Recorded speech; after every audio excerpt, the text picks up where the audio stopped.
14 अगस्त विभाजन विभीषिका दिवस मनाते हैं हम लोग। दोस्तों, हमने 1947 में आज़ादी तो पाली, लेकिन यह आज़ादी हमें लाशों के ढेर पर मिली। विभाजित आज़ादी केवल दो देशों के बीच सीमाओं का निर्धारण नहीं था, यह आधुनिक इतिहास की सबसे त्रासद और हिंसक घटनाओं में से एक थी।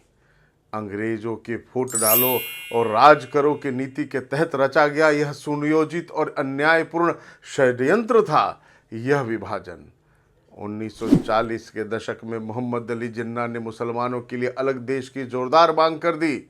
1946 का दोस्तों डायरेक्ट एक्शन डे, बंगाल खासकर नोआखली में हिंदुओं का नरसंहार उसका भयावह परिणाम था।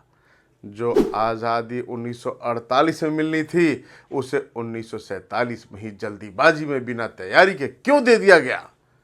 जून 1947 में ब्रिटिश सरकार ने भारत के विभाजन की घोषणा की और सीमाएं तय करने का जिम्मा दिया जॉन रेडक्लिफ को, एक ऐसा व्यक्ति जो कभी भारत आया ही नहीं था, भारत के धर्म और संस्कृति से पूरी तरह अनभिज्ञ था। उसे केवल 5 हफ्ते दिए गए और जल्दीबाजी में खींची गई यह सीमा रेखा मनमानी और अन्यायपूर्ण थी। पाकिस्तान से हिंदू और सिख भारत आए और भारत से मुसलमान पाकिस्तान गए। उस समय राजनीतिक दलों को राजनीतिक तुष्टीकरण के बजाय एक मजबूत सामूहिक राष्ट्रीय आधार पर जोर देना चाहिए था, पर ऐसा नहीं हुआ। जनमत संग्रह नहीं हुआ, विचार विमर्श नहीं हुआ, संविधान सभा में कोई विस्तृत बहस नहीं हुई और न ही आम जनता से संवाद हुआ। लॉर्ड माउंटबेटन की योजना तत्काल स्वीकार कर ली गई। यह एक राजनीतिक फैसला था, लोकतांत्रिक तो बिल्कुल नहीं था। ब्रिटिश प्रधानमंत्री क्लेमेंट एटली ने सत्ता हस्तांतरण जून 1948 में करने की योजना बनाई थी, लेकिन माउंटबेटन ने इसे अगस्त 1947 में ही लागू कर दिया। नेहरू जी ने इसे शीघ्रता से स्वीकार किया और गांधी जी ने चुप्पी साध ली और सरदार पटेल व्यथित रह गए। दोस्तों, विभाजन के साथ मिली यह आज़ादी कोई स्थायी समाधान नहीं थी, यह एक ऐतिहासिक भूल थी जिसने आने वाले समय के लिए गंभीर समस्याओं के बीज बो दिए। लाहौर का लव मंदिर, कटास राज मंदिर, ननकाना साहिब पाकिस्तान में रह गए। ढाका की ढाकेश्वरी मंदिर पूर्वी पाकिस्तान चला गया।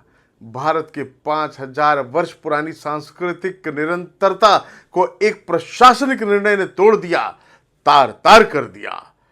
भीषण मानव संहार हुआ, लगभग 20 लाख से अधिक लोग मारे गए और 2 करोड़ से अधिक लोग विस्थापित हुए।